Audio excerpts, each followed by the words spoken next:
Mi ponencia técnicamente se denomina Derecho Procesal Constitucional en Escena, Origen y Objetivos.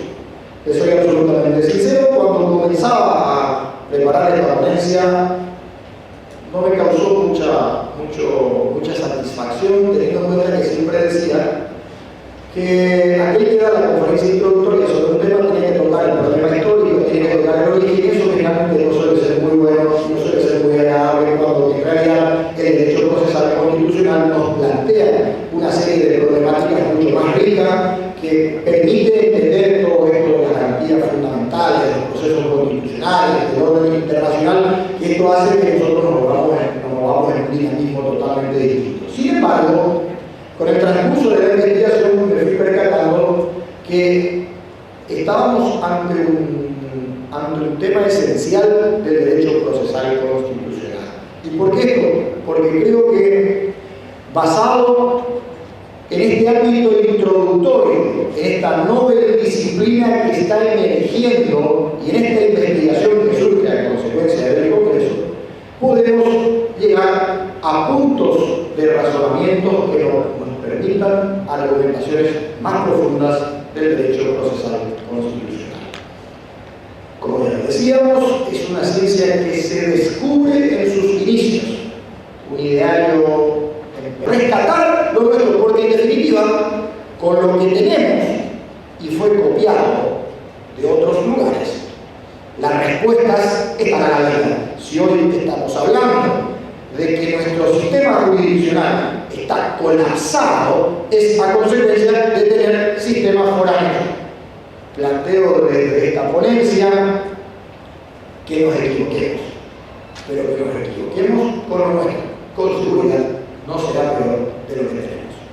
Entonces, cuando hablamos de derecho procesal constitucional, estamos ante una situación que viene a apuntalarse definitivamente en el ámbito jurídico desde la década del 90. Vean ustedes que estamos hablando de una ciencia que se desarrolla recientemente, desde el año 90 en adelante, comienza a tener un auge, aunque el origen propiamente es anterior, que desgraciadamente en nuestro país no ha tenido el auge ni el impulso necesario.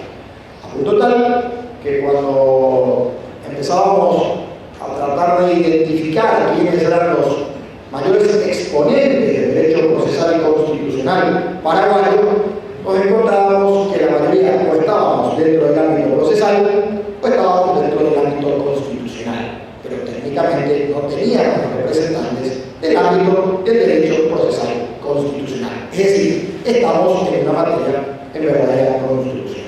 Nos plantea el derecho procesal constitucional un eslabón de convergencia entre el derecho procesal y el derecho constitucional como punto de partida. Es decir, los que en algún momento comiencen a analizar seriamente el derecho procesal constitucional tendrán que plantearse seriamente un análisis profundo de la teoría general del proceso y de las garantías fundamentales de los derechos humanos, etcétera, etcétera, cuestiones que apuntan técnicamente a la consolidación del derecho procesal constitucional. Como una primera cuestión, para que vayamos entrando en tema, queremos hablar sobre el origen científico del derecho procesal constitucional.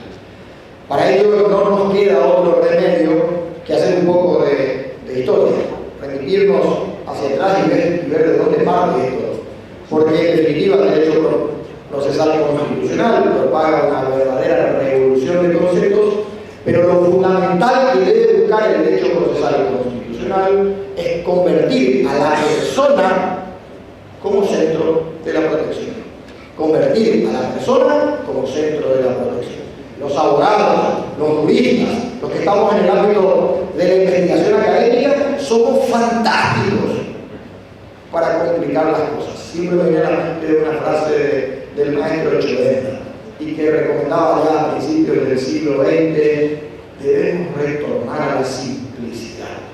Y qué capacidad increíble tenemos los abogados, los que estamos en el ámbito jurídico, de complicar las cosas sencillas, porque en definitiva de lo que se trata es construir un modelo procesal constitucional que dé satisfacción a la gente, y parecería que nosotros nos hemos olvidado que el derecho fue construido para la persona humana y que el derecho no tiene razón de ser sin la persona humana.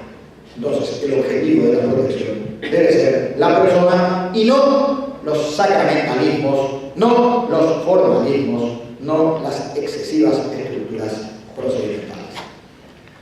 En cuanto al origen, técnicamente no hay un momento exacto donde se origina el derecho procesal constitucional. Es decir, no podemos decir en este momento nació el derecho procesal constitucional, sino que tenemos un periodo de tiempo que transcurre aproximadamente entre 1928 y 1956, un periodo de casi 30 años, donde se producen alguna secuencia de actos que terminan originando al derecho procesal constitucional.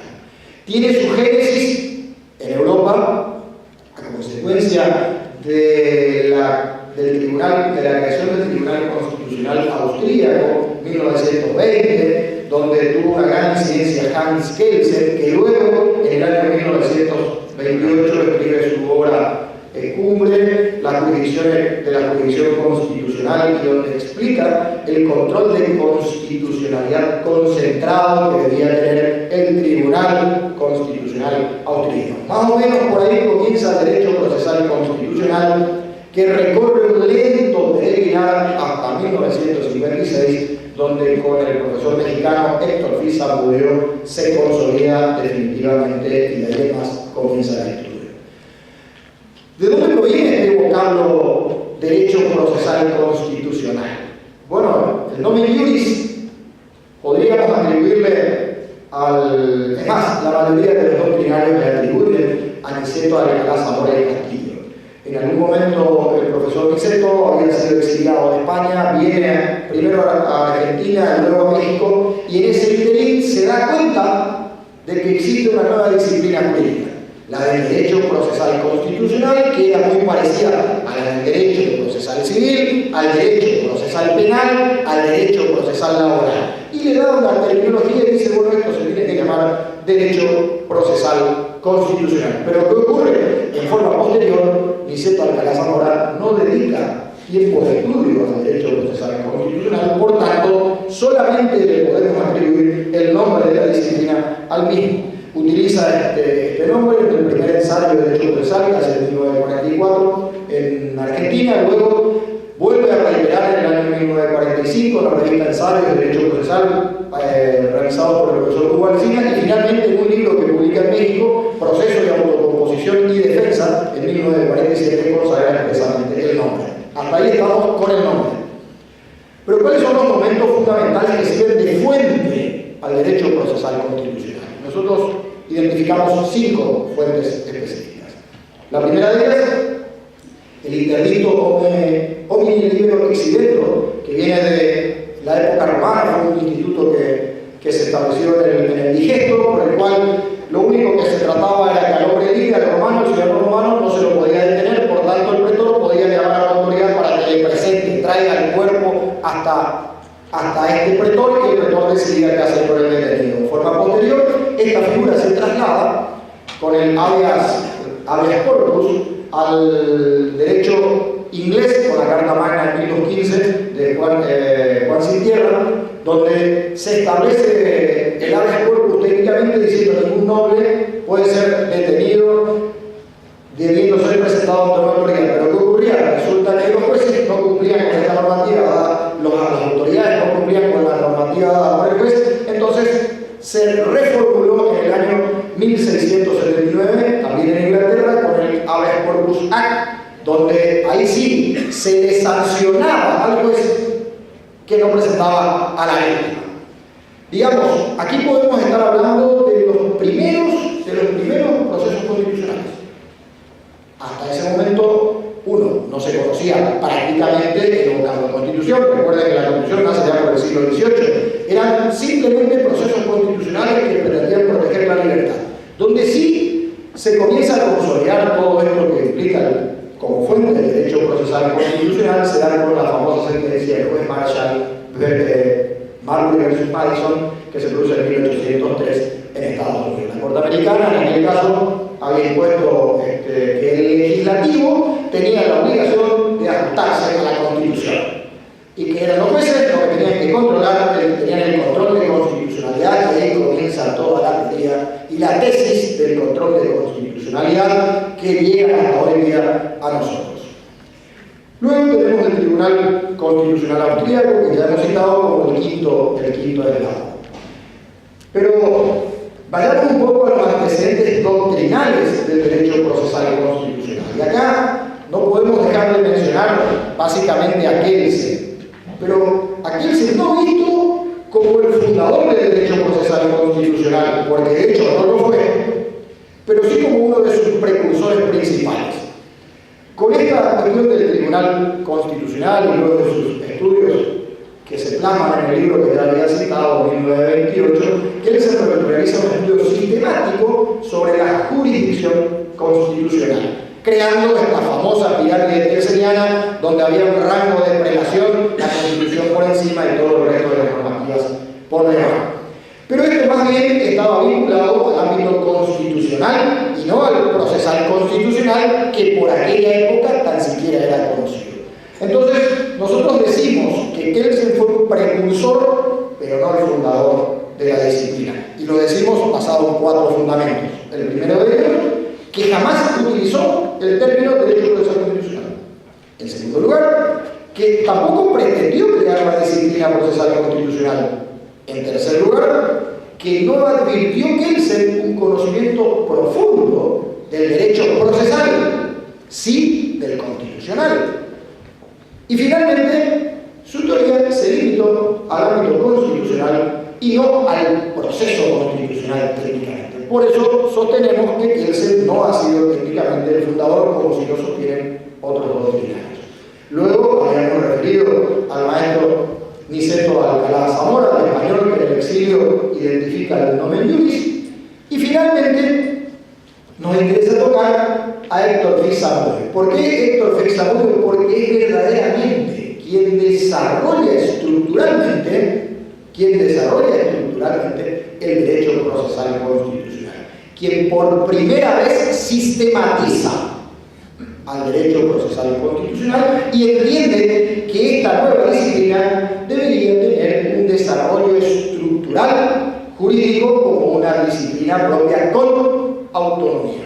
Entonces, es Fix-Amudio quien desarrolla estructuralmente la disciplina bajo el aporte de otros tres ilustres doctrinarios, como fueron Couture, que con trabajos individuales identificó sobre las garantías constitucionales, Calamandrei, que tiene la sapiencia de unir el proceso con la Constitución, y finalmente los aportes del maestro Capelletti, quien por primera vez entiende que el sistema procesal constitucional debía tener una mirada desde fuera de las fronteras del derecho interno. Por tanto, Capelletti fue el primero que nos dice el derecho procesal constitucional tiene que tener una clara intromisión del derecho supranacional, una clara intromisión del orden internacional que incide en el ámbito interno. Así, entonces tenemos Kelsen pasa a ser un precursor, sienta las bases, Calamandrei, Couture y Capelletti tienen aportes individuales, Niceto Alcalá Zamora le da el nombre, pero quien le da estructura es Héctor Fix-Amudio. Cuando decimos, ¿pero qué es el derecho procesal constitucional? Bueno, directamente les voy a pedir que se remitan al libro de ponencias, donde hay explicitado un aporte conceptual de parte nuestra, pero lo que queremos aclarar es que no existe una uniformidad de criterios aún hoy día respecto al derecho procesal constitucional. Sí, en la definición, nosotros damos 2 elementos que nos parecen muy importantes y que los vamos a tratar. El primer elemento que nos interesa tocar es que creemos que hoy día el derecho procesal constitucional debe abarcar el control de convencionalidad. No solamente ya el control de constitucionalidad, sino el control de convencionalidad. Y en un aporte nuevo, que hasta ahora creemos que podría ser novedoso, es que el derecho procesal constitucional también debe abarcar los procesos cuasi jurisdiccionales de la Constitución. Ergo, creemos que el derecho procesal constitucional constitucional debe estudiar, por ejemplo, para nuestro país, todo lo que implica el juicio político. Es decir, regularlo para que tengamos una estructura específica y no se cometan los errores y las barbaridades atentatorias contra postulados del derecho que hace muy poco tiempo se han dado en nuestro país, sin tocar nombres porque creo que no vale la pena, sino simplemente dejando de lado que nosotros no podemos vivir en una sociedad democrática si no respetamos el debido proceso. En cuanto a la naturaleza jurídica del derecho procesal constitucional, no hay ninguna duda de que esta deviene de la rama del derecho público. El derecho procesal y el derecho constitucional son ramas del derecho público, no tenemos mayores inconvenientes aquí, pero donde sí se presentan problemas es si tiene una especificidad constitucional o si tiene una especificidad procesal. Recuerden, procesal, constitucional. ¿De qué lado inclinamos la balanza? En Europa la cuestión se trasluce y fue prácticamente definida por Haber, casi todos los doctrinarios europeos han dicho que el derecho procesal constitucional es una materia que responde al constitucionalismo. De hecho, la mayoría de los europeos son constitucionalistas, a punto tal que en Europa no se denomina derecho procesal constitucional, sino se denomina justicia constitucional. De ahí que la Asociación Mundial sea de justicia constitucional y no de derecho procesal constitucional. Entonces, la mayoría de los europeos son constitucionalistas, por tanto, le dan una clara raigambre constitucionalista. Esto no ocurre de la misma manera en Latinoamérica. En Latinoamérica pasa que se le ha dado una clara contextura procesal, sobre todo comenzando por Fixamudio y luego continuamos en la misma visión por Ferrer Maquero, el otro mexicano ilustre que hoy día integra la Corte Interamericana de Derechos Humanos, han dicho claramente que es procesal. Bueno, existe una tercera posición que es una posición híbrida o mixta. Tendríamos que analizar si las posiciones híbridas o mixtas son válidas como teorías, pero bueno, hay muchos que le dan esta explicación en el sentido de que no puede responder técnicamente o al ámbito procesal o al ámbito constitucional, sino una mezcla de ambos. Uno de los mayores cultores de esta posición es el profesor italiano Saevensky, quien dice de que el derecho procesal constitucional es tiene una naturaleza jurídica sui generis. Por nuestra parte, creemos que se trata de una posición híbrida que no puede desprenderse ni de lo procesal ni de lo constitucional, que trataremos de explicar. Nuestra posición es: creemos que el derecho procesal constitucional es una disciplina multidisciplinaria. Su propio nombre así lo dice, se nutre del derecho procesal como se nutre del derecho constitucional. Es sustantivo de raigambre constitucional cuando analizamos la defensa de la Constitución, cuando analizamos las garantías fundamentales, cuando analizamos la interpretación de las garantías fundamentales. Pero a su vez es adjetivo procesal cuando analizamos la teoría general del proceso, en este famoso tipo de acción, jurisdicción y proceso, más allá de que podamos consensuar que no responde a los límites básicos que son dados en otras fuentes, por ejemplo, en el Código Procesal Civil, porque en el ámbito procesal constitucional, al estar la defensa de los intereses colectivos expresamente protegidos, evidentemente que ha variado toda la cuestión de la legitimación y tenemos que hablar de otro tipo de connotación en materia de legitimación. Finalmente, nosotros creemos que es una posición particularísima de una disciplina atípica que se da basada en una fusión entre el derecho procesal, entre el derecho constitucional y desde fuera el sistema interamericano de derechos humanos. Hoy día, cuando hablamos de derecho procesal constitucional, ya no podemos seguir hablando simplemente del orden interno, sino que hoy tenemos que hablar del orden externo. El orden externo, que en realidad es interno porque está vigente en Paraguay, es el sistema interamericano de derechos humanos, que constituyen precedentes obligatorios para ser aplicados en todos los casos y por todos los jueces de la República.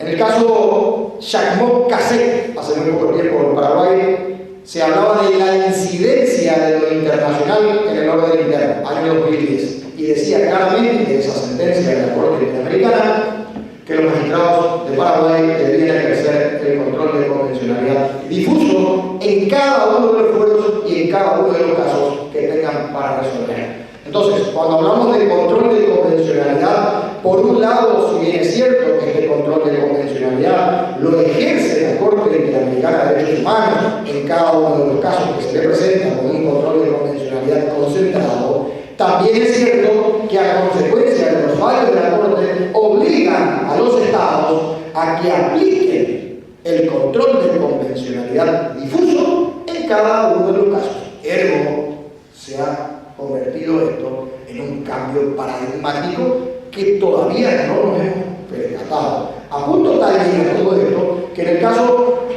Hellman contra Uruguay, año 2011-2012, lo recuerdo bien, se establece en la Corte Interamericana de Derechos Humanos que los fallos de la Corte constituyen precedente obligatorio para todos los países, en especial para aquel país que es juzgado en ese caso. En este caso, Hellman contra Uruguay, es decir, el caso Hellman, todo lo resuelto en el caso Hellman contra Uruguay es precedente obligatorio para Uruguay. Pero a su vez la Corte dice, pero no solamente este precedente obligatorio es de cumplimiento irrestricto para el Uruguay, sino que también es de cumplimiento irrestricto para todos los países del sistema interamericano y de todos los países que son signatarios del Pacto de San José de Costa Rica. ¿Por qué? Porque por el simple hecho de ser parte de la convención tienen la obligatoriedad de aplicarlo. ¿Qué significa esto? Significa claramente que hoy día, cuando estamos estudiando derecho, ya no podemos circunscribirnos técnicamente al orden interno.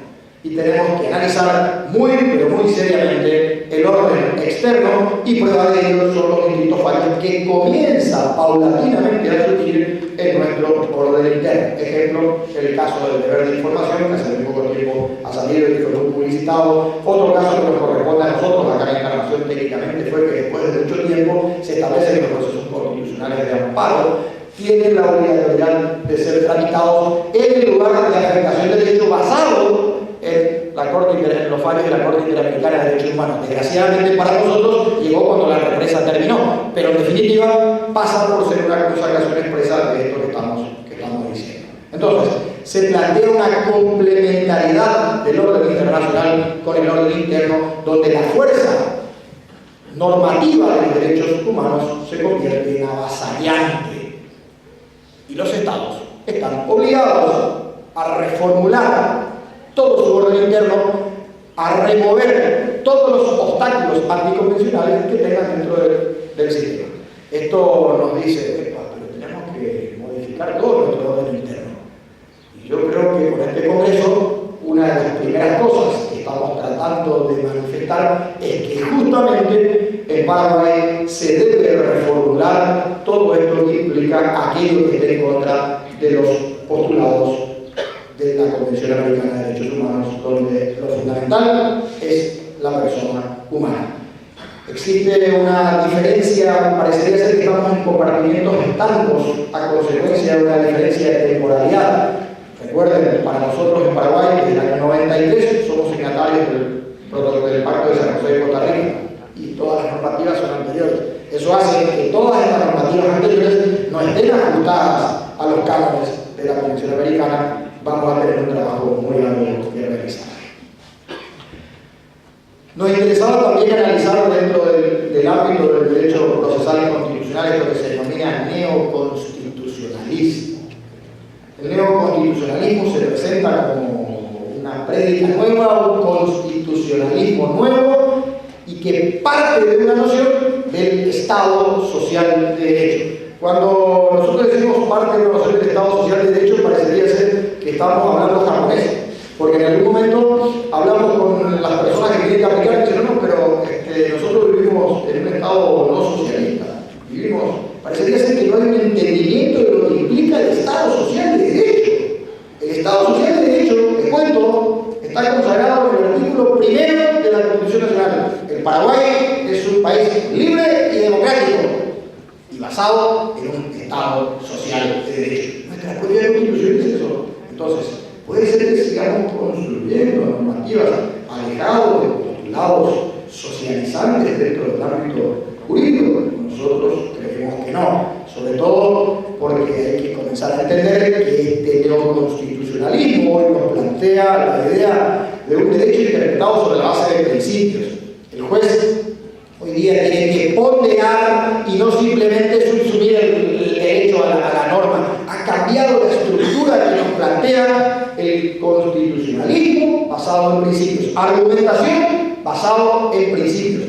Cuando tenemos dudas, tenemos que recurrir a los principios que están incluso más allá de nuestra propia Constitución, que están en la Convención. Siempre y cuando no se contrapongan con los postulados constitucionales, no tendrían ningún tipo de problema de ser aplicados. A veces me preguntaban, sí, pero ¿qué ocurre cuando la Convención dice una cosa y la Constitución dice otra? Son muy pocos los casos donde se hablan de cuestiones distintas. Al contrario, la Convención lo que hace es apuntalar a la Constitución. Entonces, yo creo que esa es una visión que a veces los que no tienen intencionalidad realmente de aplicar la Convención están buscando como argumentos. Tenemos en cuenta de que dentro del ámbito constitucional se presentan distintos niveles de tutelas, algunas constituciones con mayor rango, otras con menor rango y otros con idéntico rango. En el caso de México, que establece que los derechos humanos tienen un rango superior incluso a la Constitución. En el caso de Argentina y Colombia, que nos dicen que están en el mismo plano, o en el caso de Paraguay, donde nos dice claramente la Constitución que todo está por debajo de la Constitución y está en un rango inferior. Bueno, para ir culminando, quería simplemente hablar sobre el contenido de la materia, y el contenido de la materia nosotros creemos que es un contenido amplísimo, así como ya lo habíamos citado anteriormente. Hay varias tesis, está la tesis reducida, la tesis intermedia y la tesis amplia, y nosotros creemos que el derecho procesal constitucional tiene que ser de una tesis amplísima. Entonces, sí, finalizar diciendo lo siguiente: estamos inmersos en una gran crisis jurídico-educativa, donde el derecho procesal constitucional emerge como una posibilidad de dar luz a todo esto que nos tiene bastante adormecidos en un estado de inercia. Esta crisis jurídico-educativa es a consecuencia de la crisis cultural, entonces son las universidades las que van a tener que optimizar esta cuestión educativa para que esto verdaderamente llegue al individuo que tiene que aplicar el ámbito jurídico. La meta articular: 1, cambio de paradigmas jurídicos; 2, supremacía constitucional, sí, categóricamente, pero impregnada de derechos humanos; 3, todos los ámbitos de investigación, impregnada de principios rectores; y finalmente, nueva cultura del litigio, donde la educación cumple un rol fundamental. Muchísimas gracias.